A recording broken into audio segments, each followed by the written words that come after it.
Il y a des moments dans la journée où quelque chose change en vous sans que vous le remarquiez vraiment.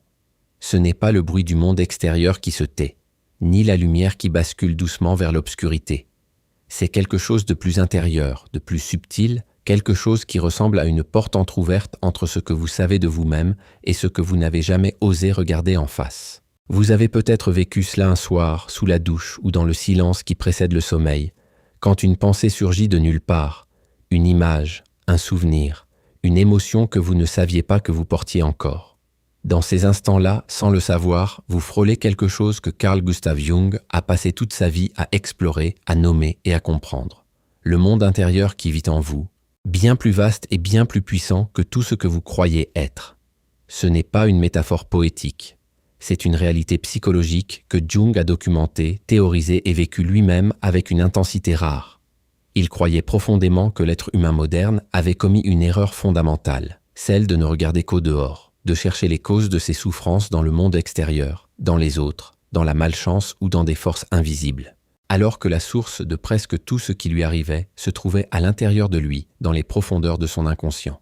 Et aujourd'hui, dans cette vidéo, nous allons explorer ensemble ce territoire méconnu, non pas pour vous faire peur, non pas pour vous promettre une formule magique, mais pour vous offrir quelque chose de bien plus précieux.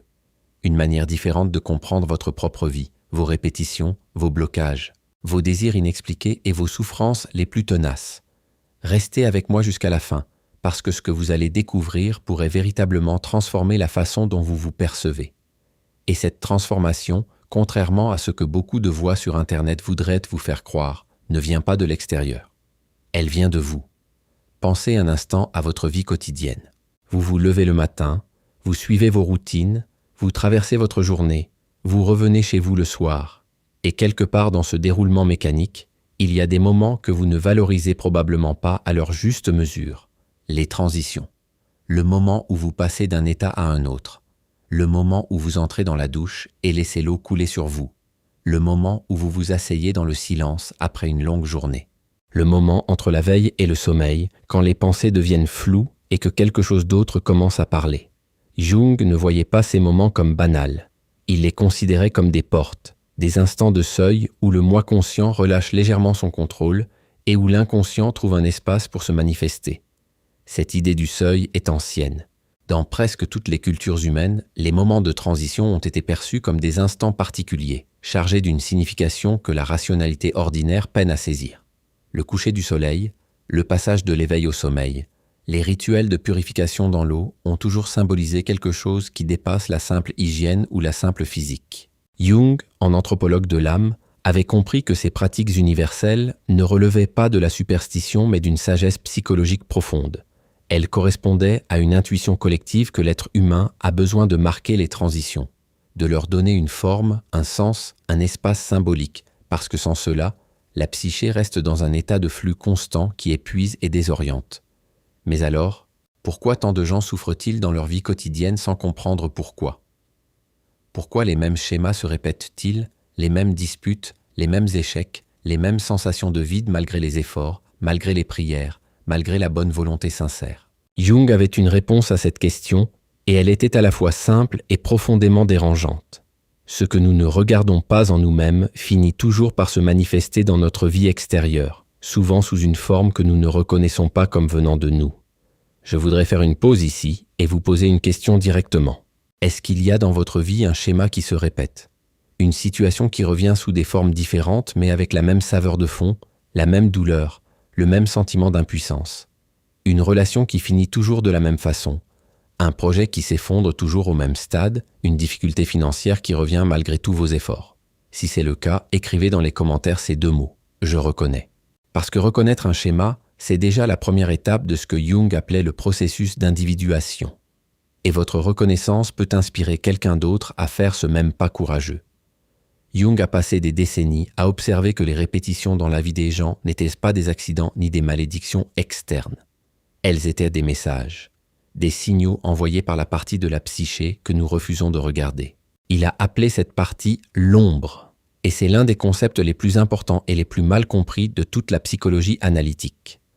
L'ombre n'est pas le mal en vous. Ce n'est pas une entité démoniaque qui s'attache à votre aura sous la douche le soir.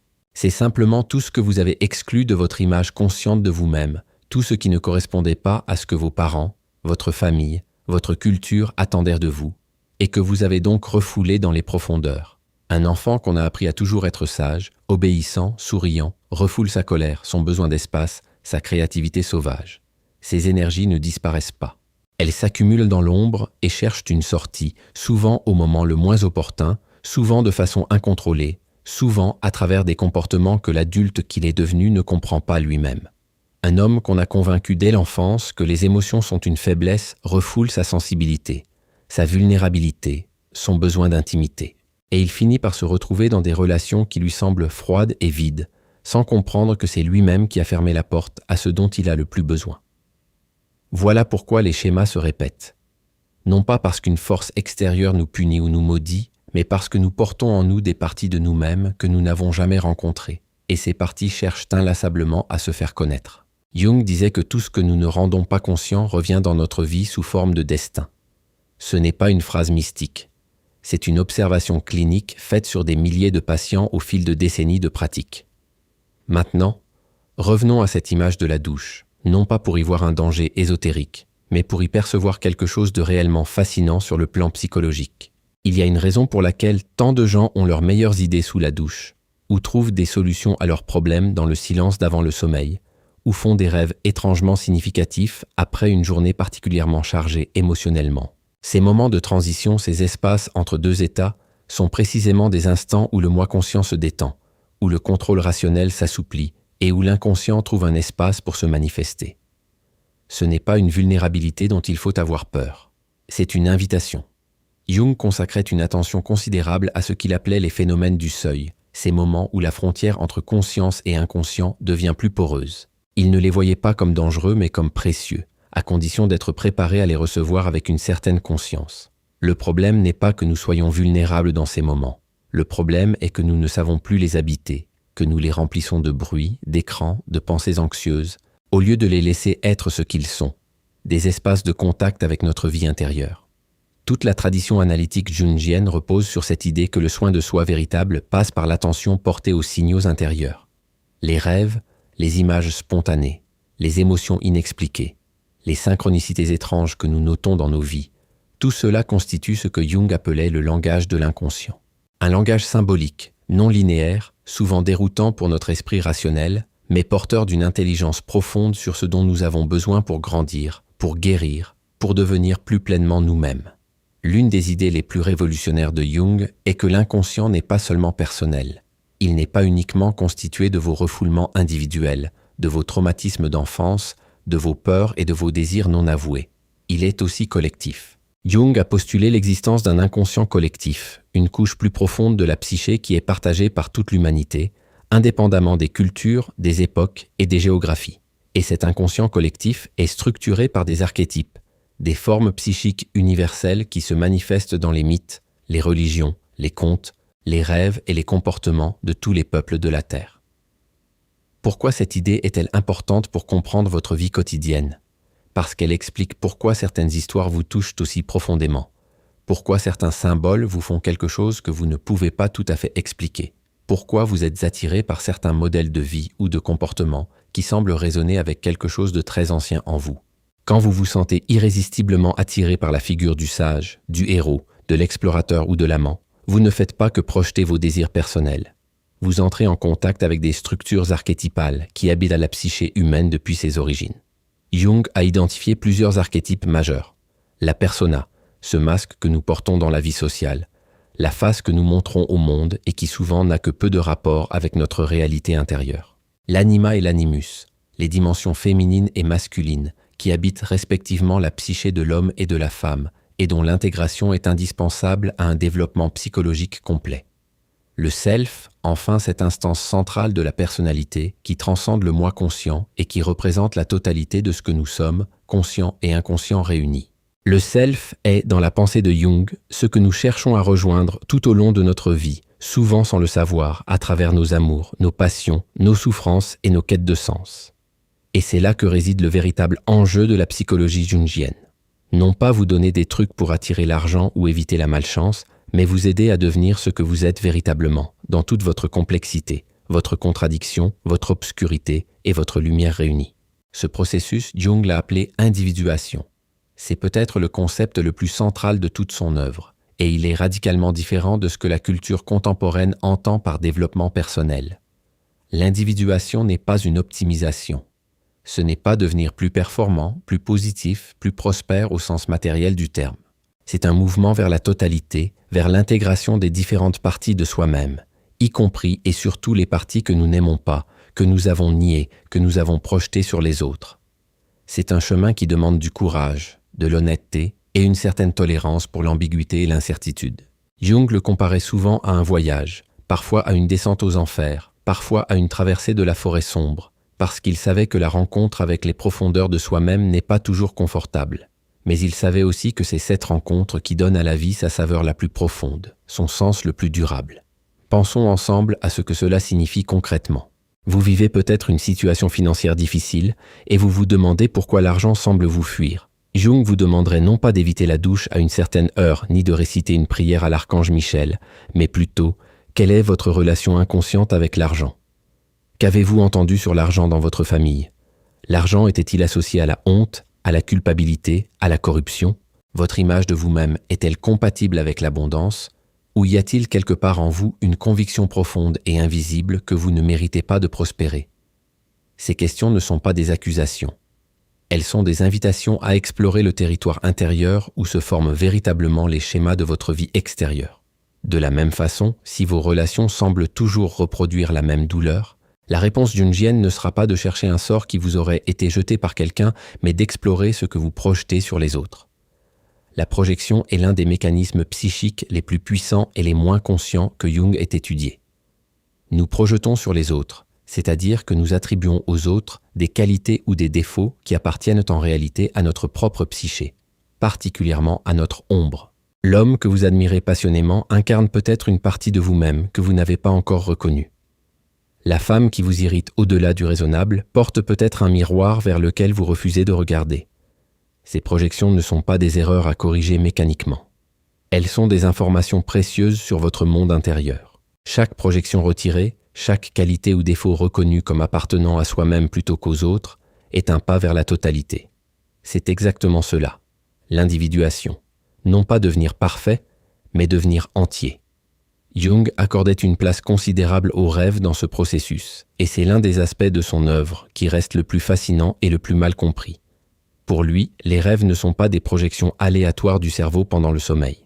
Ils sont des messages de l'inconscient, exprimés dans un langage symbolique que la conscience ordinaire ne comprend pas directement, mais peut apprendre à déchiffrer. Les images oniriques, les personnages, les paysages, les situations absurdes ou terrifiantes que nous vivons dans nos rêves ont une signification psychologique qui peut nous révéler des aspects de nous-mêmes que nous n'aurions jamais découverts autrement. Ce n'est pas une affirmation dogmatique. C'est une hypothèse de travail que Jung a développée à partir de sa propre expérience et de celle de ses patients, et qui reste une invitation à la curiosité, plutôt qu'une vérité absolue à accepter sans questionnement. Mais il est remarquable de constater que la pratique du journal de rêve, l'attention portée aux images récurrentes, la réflexion sur les émotions ressenties dans les rêves, génère souvent chez ceux qui s'y adonnent des prises de conscience profondes sur leur vie éveillée. Comme si une partie d'eux-mêmes savait des choses que leur esprit conscient refusait encore d'admettre. Il y a également dans la pensée de Jung un concept qui fascine et qui dérange à la fois, celui des synchronicités. Jung définissait la synchronicité comme une coïncidence significative entre un événement intérieur et un événement extérieur, sans lien de causalité apparent, mais avec une connexion de sens indéniable. Vous pensez intensément à quelqu'un que vous n'avez pas vu depuis des années, et cette personne vous appelle le lendemain. Vous traversez une période de questionnement profond sur votre orientation professionnelle, et un livre tombe littéralement de l'étagère d'une librairie, ouvert exactement à la page qui répond à votre question. Vous rêvez d'un symbole étrange, et vous le retrouvez 3 fois dans votre journée sous des formes complètement différentes. Jung ne cherchait pas à expliquer ces phénomènes par la magie ni par l'intervention d'entités surnaturelles. Il proposait simplement de les considérer comme des signaux, des moments où la frontière entre le monde intérieur et le monde extérieur devient temporairement translucide, où l'inconscient et la réalité partagée semblent s'organiser autour d'un sens commun. La synchronicité dans cette perspective n'est pas une preuve de l'existence du destin ou d'une force qui nous guide de l'extérieur. C'est plutôt une invitation à prêter attention, à ralentir, à se demander ce que cet événement signifie pour vous à ce moment précis de votre vie intérieure. Et cette question, si vous la posez vraiment, avec honnêteté et sans vous précipiter vers une réponse rassurante, peut parfois ouvrir des perspectives que vous n'imaginiez pas. Ce qui rend la pensée de Jung si singulière dans l'histoire de la psychologie, c'est qu'il n'a jamais séparé la dimension psychologique de la dimension symbolique et mythologique. Pour lui, les grands mythes de l'humanité ne sont pas de simples histoires inventées par des peuples primitifs pour expliquer ce qu'ils ne comprenaient pas. Ce sont des représentations de réalités psychiques universelles, des cartographies de l'âme humaine exprimées dans le langage du récit et de l'image. Le mythe d'Héraclès affrontant ses 12 travaux parle de la façon dont nous devons affronter les aspects les plus difficiles de notre propre nature pour accéder à une vie plus pleine. Le mythe d'Orphée descendant aux enfers pour retrouver Eurydice parle du courage qu'il faut pour plonger dans ses propres profondeurs et du risque de perdre ce qu'on cherche si l'on regarde en arrière avec trop de hâte. Le mythe du héros, que Jung et son disciple Joseph Campbell ont tous deux analysé en profondeur, est la carte de la transformation intérieure, le récit de celui qui quitte le monde familier, traverse l'épreuve, rencontre ses propres démons et revient transformé, portant quelque chose de précieux pour sa communauté. Ces structures mythologiques ne sont pas des antiquités. Elles sont vivantes en vous, maintenant, dans la façon dont vous vivez vos propres épreuves, dans la façon dont vous fuyez ou affrontez vos peurs, dans la façon dont vous cherchez ou évitez votre propre profondeur. Chaque fois que vous faites face à une situation difficile avec conscience et courage, chaque fois que vous choisissez de regarder honnêtement ce qui vous dérange en vous-même, plutôt que de blâmer les circonstances extérieures, vous vivez à votre échelle le voyage du héros. Et ce voyage, aussi douloureux soit-il parfois, est la seule voie que Jung connaisse vers une vie véritablement authentique. Vous vous demandez peut-être comment tout cela s'applique à des préoccupations très concrètes, comme les difficultés d'argent, les relations compliquées, l'anxiété chronique, le sentiment de ne pas être à sa place dans sa propre vie. La réponse jungienne n'est jamais simple ni immédiate, et c'est précisément pour cela qu'elle est plus solide que toutes les formules magiques qu'on pourrait vous proposer. Elle consiste à explorer les croyances inconscientes qui structurent votre rapport au monde, à identifier les complexes, ces noyaux émotionnels chargés d'énergie psychique qui ont été formés le plus souvent dans l'enfance et qui continuent de fonctionner comme des automatismes dans votre vie adulte. Un complexe, au sens jungien, n'est pas simplement un problème ou une névrose. C'est une constellation de souvenirs, d'émotions, de croyances et d'images qui s'est formée autour d'une expérience fondatrice et qui continue d'influencer vos réactions bien longtemps après que cette expérience est terminée. Le complexe d'infériorité, pour prendre un exemple familier, n'est pas une simple timidité ou un manque de confiance en soi. C'est une structure psychique élaborée, souvent bâtie sur des blessures précoces, qui colorent l'ensemble de la façon dont vous vous percevez dans le monde et dans vos relations. Et parce qu'il opère largement en dehors de la conscience, il est extrêmement difficile à déloger par le seul effort de volonté ou par des affirmations positives répétées. C'est là qu'intervient le travail psychologique sérieux, celui que Jung appelait l'analyse, et qui consiste à descendre avec patience et courage dans les couches plus profondes de sa propre psyché pour comprendre comment elle fonctionne, pour rencontrer les figures de l'ombre, pour retirer les projections, pour intégrer les parties niées, pour établir une relation plus consciente avec le self. Ce travail ne se fait pas en quelques jours ni en regardant une vidéo. Il se fait dans le temps, souvent avec l'aide d'un accompagnement professionnel, toujours avec une disposition à l'honnêteté et à l'inconfort. Mais ces fruits sont réels, durables et d'une profondeur que nulle promesse de richesse instantanée ne pourra jamais rivaliser. Ce que Jung nous offre finalement, et c'est ce que je voulais vous transmettre aujourd'hui, ce n'est pas une technique pour améliorer votre vie de l'extérieur. C'est une invitation à faire confiance à votre propre profondeur, à reconnaître que vous êtes bien plus que ce que vous montrez au monde, bien plus que ce que vous savez consciemment de vous-même, et que cette part inconnue de vous n'est pas une menace mais une ressource, peut-être la plus précieuse que vous possédiez. La vie intérieure n'est pas un luxe réservé aux philosophes ou aux artistes. Elle est la condition même d'une existence qui a du sens, d'une existence dans laquelle vous ne traversez pas les jours en pilote automatique, mais dans laquelle vous vous sentez progressivement plus entier, plus vivant, plus vous-même. La prochaine fois que vous vous trouverez dans un de ces moments de transition, sous l'eau qui coule, dans le silence de la nuit qui tombe, dans l'espace flottant entre l'éveil et le sommeil, au lieu de remplir ce moment d'un bruit quelconque, essayez de simplement rester là, présent à ce qui se passe en vous, une image, une émotion, une pensée inattendue. Pas pour en faire quelque chose immédiatement, pas pour l'analyser ou la résoudre, juste pour la laisser exister et pour vous demander avec curiosité « Qu'est-ce que cela me dit de moi ?»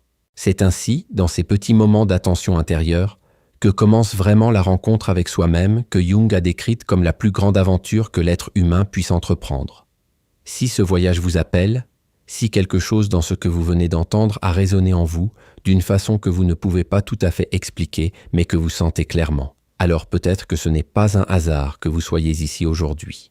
Ce canal est un espace consacré à l'exploration sérieuse et profonde de la psychologie analytique de Jung, à ses concepts, à ses implications pour la vie contemporaine, et à cette question fondamentale que chaque être humain finit par se poser.